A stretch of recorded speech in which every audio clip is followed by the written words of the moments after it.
The Marshall family appeared to have it all. But behind closed doors, their life was built on a foundation of secrets that would one day shatter everything. Imagine discovering that your family's greatest hero, a man you trusted more than anyone, was hiding a dark and twisted truth.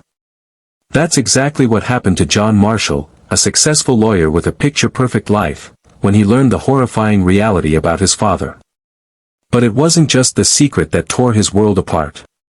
It was the aftermath, the chilling consequences, and the desperate measures John took to confront the truth. Have you ever felt like your life was built on a lie? Like the person you trusted the most could have been hiding something far darker than you ever imagined? Well, that's exactly what John Marshall faced, and it cost him everything. As John faced the unimaginable, he was forced to make a choice, one that would change everything for his family, and the town of Hawthorne forever. But when the truth is so devastating, can anyone truly recover? The shocking events of that night would lead to a tragedy no one saw coming. But what happened in the hours before the violence erupted is a story not many know. And tonight, we're going to dive into that story, piece by piece.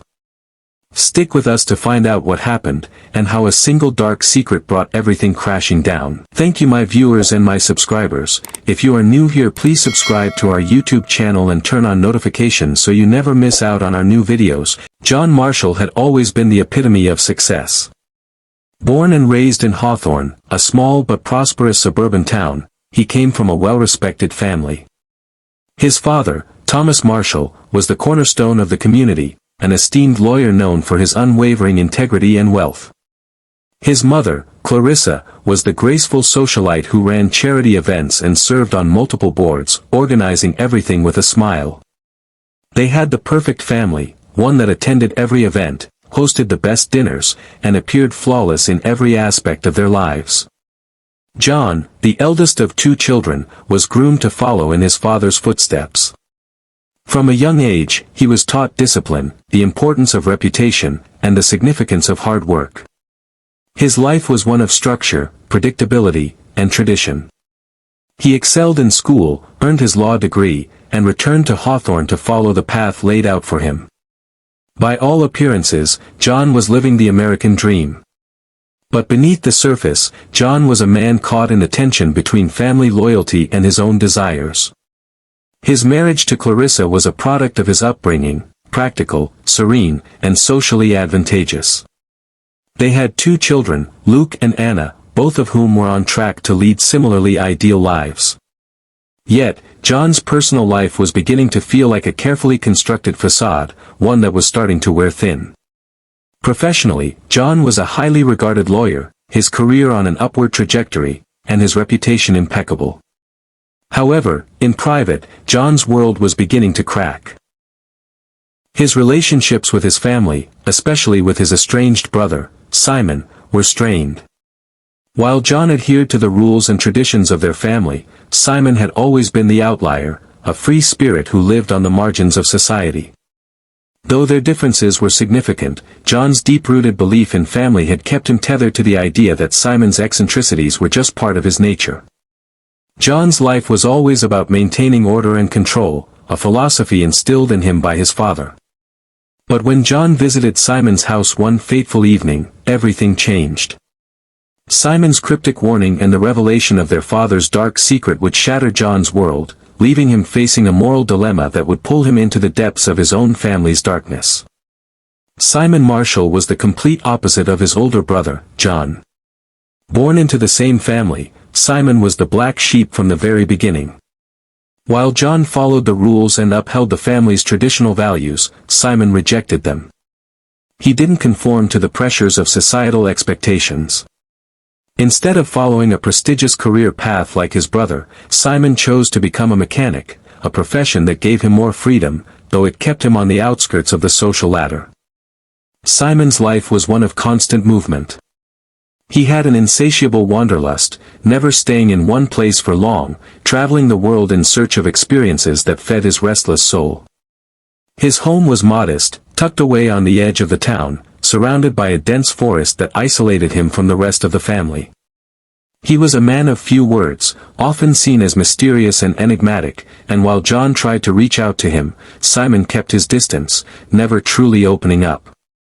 Growing up, Simon had always been the rebel. While John was the dutiful son, Simon was the one who would break the rules and challenge authority. Their relationship was never close, and Simon felt like the black sheep in the family.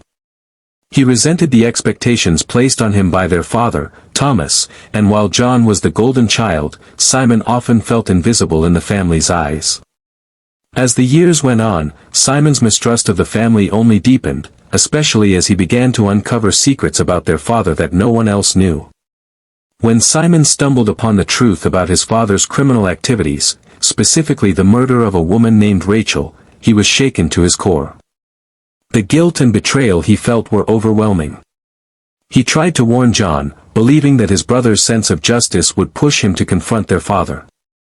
But Simon was more than just concerned, he was desperate. He knew that no one would believe him, that the power and influence their father wielded in the town would shield him from any consequences. Simon's mental state began to deteriorate as the burden of this knowledge consumed him. His behavior became more erratic, his actions more desperate. But even in his final days, he was determined to make John understand the truth, even if it meant risking everything. Simon's tragic end would come soon after, his death remaining a mystery that only deepened the enigma surrounding the Marshall family's dark past. Clarissa Marshall, John's wife, appeared to be the perfect partner in their seemingly ideal life. With a poised demeanor, a calm presence, and a dedication to their children, she was the quintessential wife and mother. Born into a prestigious family, Clarissa had been raised in the upper echelons of society. She was accustomed to a life of luxury, social gatherings, and high society expectations. Though Clarissa and John had a stable marriage, theirs was one of convenience, molded by societal norms rather than love. Clarissa played her role with grace, managing their home and social calendar. However, beneath her composed exterior, she struggled with her own desires and frustrations. She longed for a deeper connection with John, but he was often consumed by work and the demands of maintaining the family's image. Over time, Clarissa had become resigned to her role, and as the marriage progressed, it became clear that their relationship lacked the spark that once ignited it. When John began to withdraw emotionally after his encounter with Simon, Clarissa noticed the shift. She sensed that something was wrong, but John refused to open up. His obsession with uncovering the truth about his father took precedence, leaving Clarissa to contend with her own emotional isolation. She became increasingly concerned for the well-being of their children, but also for her own mental health, as she grappled with the strains in her marriage. Clarissa would play a pivotal role in the tragedy that unfolded, her fate entwined with John's decision to confront the truth. Thomas Marshall, the patriarch of the family, had always been viewed as a pillar of the community. Known for his affluence, legal career, and charitable contributions, he was the embodiment of success and respect. No one suspected the darkness lurking beneath his polished exterior. John had idolized him throughout his life, believing in his father's moral compass and unwavering integrity. But as the truth emerged, John's perception of Thomas shattered. Thomas was a man driven by power, wealth, and control. He had built his entire life around the idea of perfection, but beneath that surface lay a man who would do anything to protect his secrets. His involvement in illegal activities, money laundering, murder, and other crimes, was something he carefully concealed from everyone, including his own family. The discovery of his dark past would not only destroy his relationship with John but also lead to a tragedy that would ripple through the entire town of Hawthorne. Thomas's inability to accept responsibility for his actions, coupled with his need to maintain his family's reputation, would ultimately drive him to make a fatal decision that would change everything. The town of Hawthorne, a sleepy suburban community, had always been synonymous with tranquility. Nestled in a picturesque valley, surrounded by rolling hills and tall trees, it was a place where the pace of life felt slower, and the air was crisp, almost pristine. The houses were neat and well-kept, lined up like perfect little models of suburban living. The Marshall family's home, a sprawling two-story colonial house, was the epitome of this ideal. With manicured lawns, a well-lit porch, and windows that always sparkled, it was the kind of house that could be featured in a magazine, showcasing the perfect family and their flawless existence. But as idyllic as the setting seemed, there was always an undercurrent of something just out of reach, something that couldn't be seen but was felt by those who paid close attention. The air was thick with unspoken words, with secrets too deep to utter. In a town where everyone knew everyone's business, the Marshall family had perfected the art of keeping up appearances, their flawless image serving as a cover for the cracks beneath the surface. It wasn't just the house that felt curated, though. The streets of Hawthorne, too, had a sense of artificial calm. The local diner, where residents met for their morning coffee, always buzzed with quiet conversations. The small library had a quiet charm, with its musty bookshelves and soft lighting. Yet, if you looked closely, you might notice the town felt too quiet, too rehearsed. No one was talking about the dark corners of their own lives, and the only thing louder than the sound of children playing in the park was the silence in the homes at night. The Marshall family's home, while beautiful, carried an air of tension on the night John Marshall walked into it after the visit to his brother Simon's. The lights flickered slightly as he stepped through the front door, and for a moment, the house seemed different, unfamiliar, as though the walls themselves were holding their breath. He had always known the house to be a sanctuary, but tonight, it felt like a place of uncertainty. Clarissa, his wife, was in the kitchen, busy with dinner preparations, but the atmosphere wasn't the same as it had been before. The sounds of chopping vegetables, the hum of the oven, it all felt muted, almost drowned out by a subtle sense of something about to shift. John noticed the quietness between them, the unspoken distance that had crept into their marriage over the last few months. They no longer exchanged light-hearted banter like they used to, and even when they did talk, their words felt heavy, laced with undertones of frustration. The bright, warm kitchen, with its expensive marble counters and perfectly arranged flowers, seemed to mock the unease John couldn't shake. Outside, the town of Hawthorne was settling in for the night. The moon hung low, casting a soft glow over the streets, which were now empty, save for the occasional passing car. The trees on the outskirts of town rustled gently in the wind, their long shadows stretching across the ground, creating an eerie stillness that seemed to stretch on forever. No one knew it, but this night would be different, everything would change. Simon's house, only a few miles away, felt worlds apart from the Marshall family's home. It sat on the edge of the dense woods, away from the town's bustling center. There, in the dark, Simon lived in isolation, surrounded by remnants of a life that didn't belong to the polished perfection of his family. His house, small and unkempt, was an old, weathered structure, its walls lined with dust and memories of a different kind of life. Unlike the well-maintained Marshall house, Simon's home felt like a reflection of his own state of mind, tired, broken, and worn thin by years of neglect. His warning, though cryptic, had pierced through John's orderly life like a needle, leaving a mark that would fester. John could feel the weight of Simon's revelation hanging in the air, following him as he returned home. Something was off.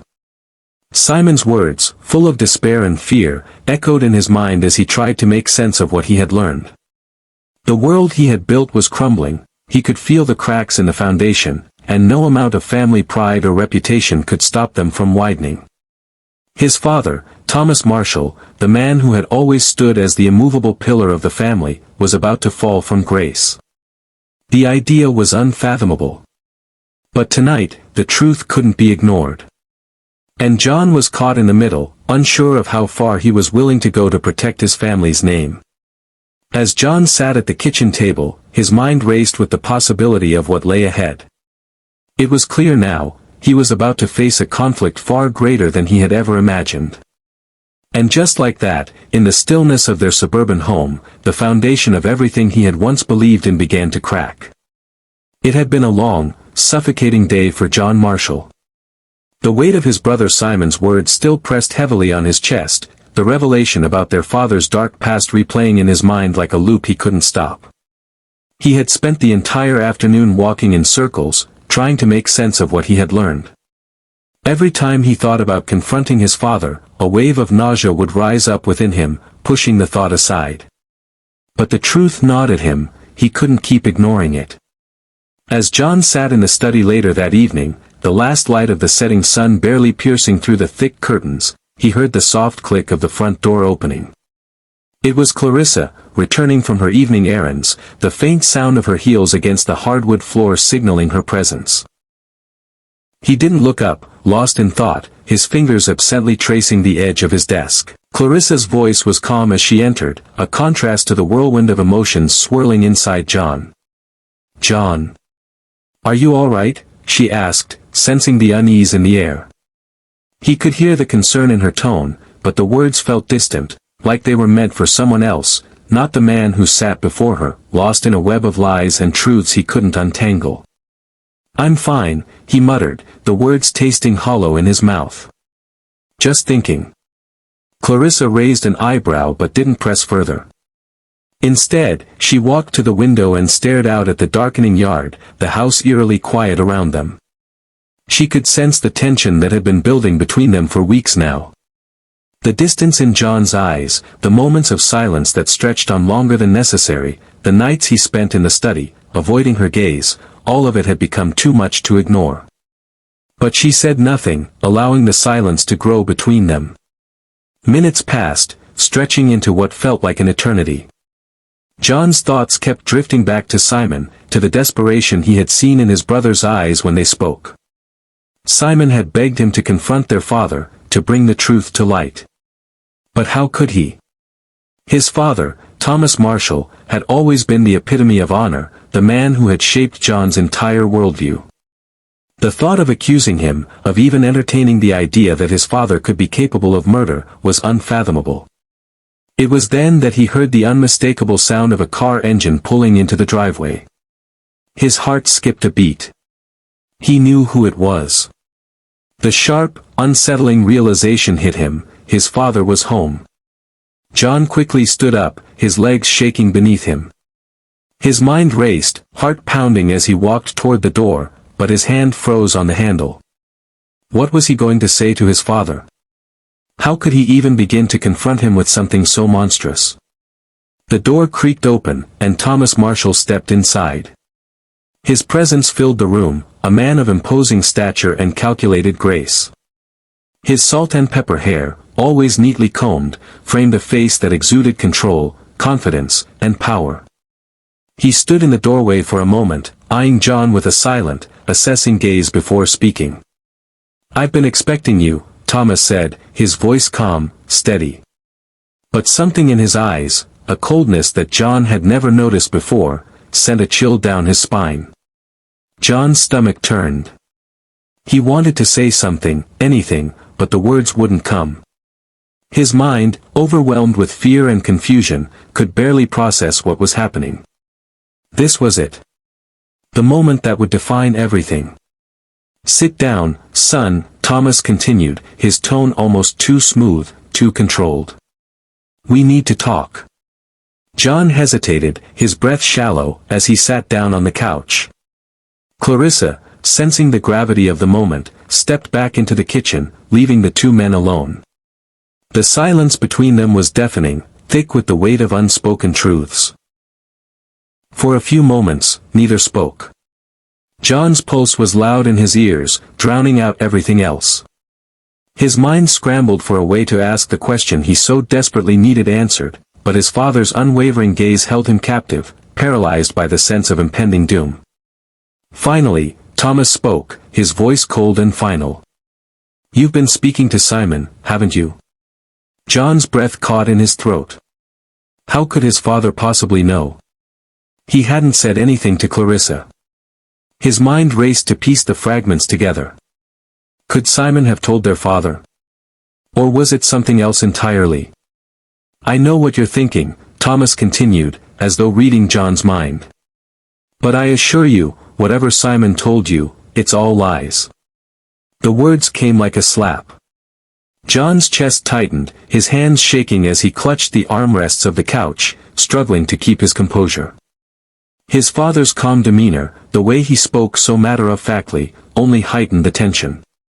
John had been holding his breath for so long, unsure whether he should confront him or bury the truth. But now, with the cold certainty in Thomas's voice, he felt like the room was closing in on him. "You don't understand, John," Thomas continued, his eyes narrowing. "You never did. You've always been so blind, so wrapped up in your perfect little life. You never wanted to know the truth." But Simon, he couldn't keep his mouth shut, could he? John's pulse quickened. "What are you talking about?" Thomas's eyes flickered with something darker, a flash of emotion he had never seen in his father before.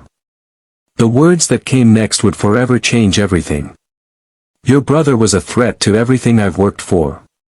And he made the mistake of thinking he could expose me," Thomas said, his voice dangerously calm. John's heart pounded as the weight of his father's words sank in. His father wasn't just confessing, he was justifying. And in that moment, John knew, deep down, that the confrontation he had feared was no longer avoidable. His father had already made his choice. Before John could process the full weight of what was happening, Thomas moved swiftly, pulling a gun from beneath his jacket. The shock hit John like a tidal wave, and in that instant, everything went black. He couldn't speak, couldn't react fast enough. His mind screamed for him to move, to get away, but it was too late. The gunshot echoed through the house, cutting through the silence like a scream. And in that split second, John's world collapsed around him. In the days following the massacre, the town of Hawthorne was left in a state of disbelief. The Marshall family, once the epitome of suburban perfection, had been torn apart in a way no one could have anticipated. A mass murder-suicide, John, Clarissa, Luke, and Anna all dead, and Thomas Marshall, the family patriarch, dead by his own hand.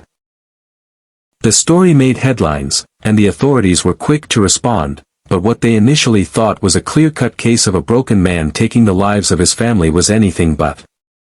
The police arrived at the scene within hours, their patrol cars screeching to a halt in front of the Marshall home.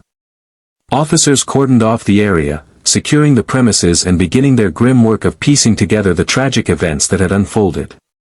The crime scene was eerily clean, almost too methodical. The bodies had been arranged in a way that suggested someone with knowledge of firearms and a calm demeanor had carried out the act. But nothing seemed to fit perfectly. Why would Thomas, who had always been the picture of stability, commit such an atrocity? Detective Maria Hayes, a seasoned investigator with the Hawthorne Police Department, was assigned to lead the case. Her brow furrowed as she surveyed the scene, taking in the details that seemed out of place. Despite the apparent simplicity of the situation, she had a gut feeling that there was more to this story than met the eye. The suddenness of the violence, the cold calculation of the murder-suicide, it didn't sit right with her. "Get me everything we have on the Marshall family," Hayes instructed her team as she combed through the house. "I want to know their history, their relationships. Everything." The investigation quickly turned into a high-profile case, drawing attention from the media and the public alike. Speculation ran rampant, but the authorities kept their focus, hoping to uncover any evidence that would shed light on the truth. Hayes, however, was not convinced that the story of a father snapping under pressure was the whole picture. As the evidence began to pile up, it only raised more questions. The breakthrough came when a team member brought up Simon Marshall's death. A few days before the tragedy, Simon had been found dead under suspicious circumstances. His body had been discovered in his small, isolated home, an apparent overdose of alcohol mixed with prescription pills. The authorities had initially written it off as a suicide or accidental overdose, but Detective Hayes didn't buy it. "Check the timeline," she urged. Did Simon have any contact with John before he died? Could there have been something more to his death? "We need to investigate Simon's life. There's something here we're missing."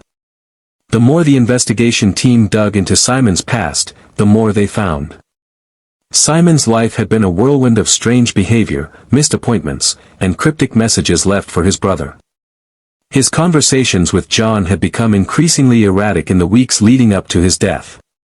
He had warned John about their father's dark past, but why hadn't John acted on it sooner? Could Simon have been trying to protect his brother, trying to keep him from walking into a trap? The investigators also discovered that Simon had been gathering evidence. Photographs, documents, and recordings that seemed to implicate Thomas Marshall in a series of illegal activities. There were no solid leads, but these fragments of evidence hinted at a far more complex and darker side to the Marshall family. It became clear that Simon had been onto something, but it was too late to stop the tragedy that followed. In the weeks that followed, Detective Hayes expanded the investigation to include all aspects of the Marshall family's life. She interviewed their friends, co-workers, and acquaintances. No one had ever suspected that Thomas Marshall, the pillar of the community, could be capable of such horror. But as Hayes delved deeper, she uncovered inconsistencies that couldn't be ignored. Clarissa Marshall's family, who had initially appeared devastated by the deaths, began to show signs of reluctance when asked to cooperate. Clarissa's sister, Victoria, had visited the house shortly before the killings, and her odd behavior during the interviews raised suspicions. Victoria insisted that nothing was wrong, but her answers were evasive. The team began to wonder, did she know something? Was there something she wasn't telling them about Thomas or John's state of mind in the days before the tragedy? Meanwhile, the investigation into the family's finances revealed troubling signs. There were unexplained transactions in Thomas's accounts, large sums of money moving in and out of various shell companies. It appeared that Thomas had been involved in money laundering, but the true extent of his involvement remained unclear. It was possible that Simon had uncovered some of this financial misdealing, which may have been the catalyst for his death. As for the physical evidence at the crime scene, Detective Hayes' team found small, but crucial, details. The gun used to kill the family had been registered to Thomas Marshall, but there was something odd about its placement. The positioning of the weapon near Thomas's body seemed too clean, too deliberate. It was almost as if Thomas had been trying to stage the scene to make it look like a simple murder-suicide. But why? Was it to cover up the real motive, or was he trying to protect someone? The more Hayes looked into it, the less the evidence added up. The investigation wasn't just hard on the authorities, it took a heavy toll on John's closest family members. His friends, who had known him as a man of integrity, were struggling to make sense of the man they thought they knew. The emotional weight of the case also fell on Detective Hayes. She couldn't help but empathize with the tragedy that had befallen the Marshall family. John's grief, the devastating loss of an entire family, and the overwhelming sense of betrayal that had taken root in the small town of Hawthorne made the case feel personal. Hayes knew that uncovering the truth would not bring the victims back, but it was the only way to give them justice. As weeks passed, leads grew cold. False reports came in from tipsters, pointing to other possible suspects and alternative theories. One claim suggested that Clarissa had been having an affair, but there was no evidence to support it. Another false lead involved a local employee at the law firm where John worked, but after extensive questioning, the individual was ruled out. Each dead end left Hayes with more questions than answers. Despite the mounting frustrations, there was one thing that kept Hayes going, the knowledge that Simon had tried, desperately, to uncover the truth. It wasn't just about solving the case, it was about exposing the dark, hidden side of a family that had kept its secrets for far too long. In the end, the town of Hawthorne, once full of quiet charm, was now haunted by the mystery of the Marshall family's fall from grace. The investigation would continue, but as the evidence began to point toward an insidious cover-up, one thing was certain, no one was going to walk away from this without uncovering the truth. Weeks had passed since the tragedy, and the investigation had reached a frustrating standstill. Detective Hayes was beginning to feel the weight of the case. She had followed every lead, pieced together every fragment of evidence, but none of it made sense. The initial theory, a father pushed to madness by the pressures of life, snapping in a moment of desperation, had begun to feel more like a convenient explanation than the truth. But then, a breakthrough came, one that no one had anticipated. It wasn't a large piece of evidence. It was small, almost too small to be noticed, but it held the key to unraveling everything.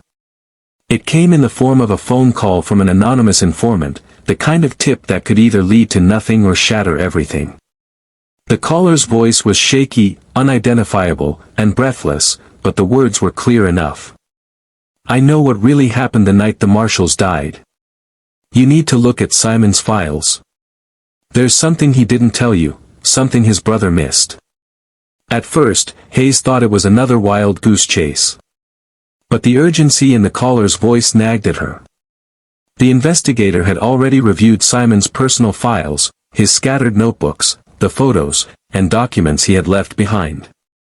There had to be something more, something hidden within the chaos Simon had left behind. The following morning, Hayes returned to the station, sorting through Simon's belongings once again. This time, she focused on a single, seemingly insignificant notebook, a small, weathered journal Simon had kept tucked away in a drawer. She flipped through the pages, seeing Simon's handwriting, frantic and erratic.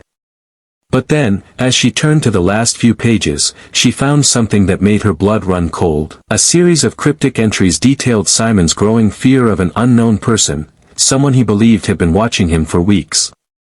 There were mentions of strange cars parked near his house, phone calls with untraceable numbers, and references to someone known only as the visitor. But it was the last entry that stood out the most. It read, "He's here. He found me. It's all going to end tonight. Don't trust them." Simon had written it hours before his death. Detective Hayes's heart raced as she reread the words. Don't trust them. It was a chilling reminder of the larger web of lies that Simon had uncovered, but what was it referring to? And who had been watching him? The realization hit her like a jolt. The murder-suicide story that everyone had accepted as truth was no longer viable. The twist came when Hayes returned to the crime scene, searching for anything she might have missed. A single piece of evidence, an overlooked fragment of a torn envelope, was found under the desk in Thomas's study. It was the kind of detail that seemed trivial, but when Hayes inspected it more closely, she saw a name written on the envelope, Rachel Crawford. The same name Simon had mentioned in his cryptic messages. Rachel Crawford, wasn't she the woman Thomas had allegedly killed all those years ago? The woman who had vanished mysteriously and whose case had been dismissed as a cold file? But the name was there, right in front of her. Hayes felt the pieces start to fall into place. She quickly checked the archives and found an old police report about Rachel's disappearance. The date matched, but the details had never fully been investigated. Rachel had been linked to Thomas, an affair that no one had been able to confirm until now. But the real shock came when Hayes tracked down a secondary lead hidden within Simon's files. Simon had recorded a conversation with Rachel. It wasn't just a casual chat. Rachel had mentioned something about a confrontation, a deal gone wrong, and the threat of someone in the family. Simon's suspicions had been right all along. He hadn't just uncovered financial crimes or a murder. He had discovered a conspiracy within his own family. The final bombshell dropped when the medical examiner's report, revisited in light of the new evidence, revealed that Simon had not died from an overdose, but from a drug injected into his system, a dose so precise it could only have been administered by someone close to him. Someone who had known Simon's habits well enough to make his death look like an accident. Simon was murdered, Hayes muttered to herself, the magnitude of the revelation dawning on her. This was no longer just about a father's broken mind, it was about a calculated, orchestrated series of events that had been set into motion years ago. As Hayes pieced together the timeline, she realized the truth was far darker than anyone could have imagined. The murder of Rachel Crawford wasn't a one-time incident. It was the beginning of something much more insidious, something Thomas had kept hidden for years. The entire family had been entangled in a web of lies, betrayal, and murder, and Simon's attempts to expose it had cost him his life. The revelation left Hayes reeling. The case had shifted entirely. The massacre at the Marshall home was no longer just the act of a grieving man. It was the endgame of a twisted conspiracy, one that had been quietly playing out beneath the surface of the family's perfect life. John had been right to question everything. His father hadn't just killed to protect himself, he had killed to protect a dark secret that could have destroyed the family's legacy. And Simon, in his final hours, had become the martyr who had tried to expose it all. With this new information, the investigation had taken a shocking turn. The path ahead was now clear, and Hayes knew that uncovering the rest of the truth would bring the justice that had been so desperately sought, but at a cost that no one had ever expected. The investigation into the Marshall family tragedy had finally revealed its twisted depths, but the emotional aftermath was far from over. As Detective Hayes pieced together the final details, the weight of the truth settled heavily over Hawthorne like a suffocating fog. The town, once proud of its seemingly perfect residents, could never return to its idyllic image. The Marshall family's legacy was irrevocably tainted, their secrets laid bare for everyone to see. For John, the man who had once been at the center of the family's perfect image, the revelation came at a cost he hadn't anticipated. The guilt was overwhelming, suffocating every part of him. He had spent so many years believing in his father's goodness, in the idea that his family was untouchable, that the truth had come as a complete and brutal shock. The man he had idolized, his father, had been living a double life, one filled with betrayal, murder, and deception. John's idealized world had shattered in an instant, leaving him with nothing but the wreckage of a family torn apart by lies. In the aftermath, John found himself torn between two conflicting emotions, anger and disbelief. Anger at his father for hiding the truth, for allowing Simon to die, for destroying their family. But also disbelief, how could he have missed it? How could he have been blind to the cracks in the perfect facade? The emotional toll of these realizations was insurmountable. John no longer knew what to believe, who to trust, or even where to go from here. Clarissa, his wife, had been devastated by the deaths of their children, Luke and Anna. But with the truth now out, she was faced with a different kind of loss, the collapse of the life she had built with John, the life she had believed was secure. Her grief was layered, complex, as she wrestled with the destruction of her own image of the man she had married. She, too, had been complicit in maintaining the family's image, turning a blind eye to the subtle signs of trouble that had always existed beneath the surface. For the town of Hawthorne, the revelation was a slow burn. The once respected Marshall name was forever tarnished, and the truth about their patriarch's crimes shook the community to its core. There were whispers in every corner of town, about the real reasons behind Simon's death, about the decades of hidden crimes, and the violence that had culminated in the mass murder. People who had once looked up to the Marshall family now saw them as something else entirely, victims, yes, but also perpetrators. As for Detective Hayes, the case had taken a personal toll as well. She had come into the investigation hoping to solve a simple, straightforward case. But in the end, it had proven to be anything but simple. The truth had exposed the lengths to which people would go to protect their darkest secrets, and the lives that were destroyed in the process. Hayes was left with a nagging feeling that something still wasn't fully explained, that there was more to Simon's death, more to the conspiracy than what had been uncovered. It wasn't just about the murder anymore. It was about the human cost of betrayal and the price of silence. The case was closed, but for John, it felt like nothing was finished. There were still too many questions, too many loose ends. What had driven Thomas to commit such heinous acts? Was it truly about protecting his legacy, or was there something deeper, some twisted justification for his actions? And what about Simon? Had he been the only one willing to sacrifice everything to reveal the truth? In the end, John was left with the painful reality that the family he had once known no longer existed. The perfect image had been shattered, and nothing would ever be the same again. He couldn't undo the past, and he couldn't change what had happened. All he could do was face the truth, and live with the consequences of what he had uncovered. And as the town of Hawthorne slowly moved on, haunted by the dark legacy of the Marshall family, one thing remained clear: the cost of silence was far greater than anyone had ever imagined. Thank you for watching this chilling true crime story. If you found it as haunting and gripping as we did, don't forget to hit that like button and subscribe for more deep dives into the world of true crime. Your support means everything to us, and we want to hear your thoughts. Drop a comment below and let us know what you think of this shocking revelation. Stay tuned for our next episode, where we'll explore another twisted mystery and uncover the truth behind a crime that's baffled the world for years. You won't want to miss it. Until next time, keep questioning what you think you know, and remember, the truth is often darker than we could ever imagine.